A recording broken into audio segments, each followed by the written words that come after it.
అందరికీ శ్రీ విశ్వవసునామ ఉగాది శుభాకాంక్షలు. ప్రతి సంవత్సరం లాగే ఈ సంవత్సరం కూడా ఉగాది పచ్చడి చేసుకుందామా? చేసుకుందామన్నయ్య. తీపి, పులుపు, చేదు, వగరు, ఉప్పు, కారం. మొదటిగా తీపి. ఏం చేస్తున్నారు? ఏంటమ్మా? ఏంటి ఎప్పుడు మీరే చేస్తారు ఉగాది పచ్చడి? ఈసారి నేను చేస్తాను, మీరు టేస్ట్ చేసి చెప్పండి. ఓకే అమ్మా. ఉగాది పచ్చడి రెడీ. టేస్ట్ చేద్దామా మరి? ఓకే అమ్మా.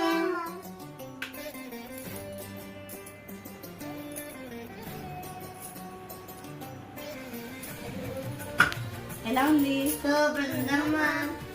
అందరికీ మరొకసారి నూతన సంవత్సర శుభాకాంక్షలు.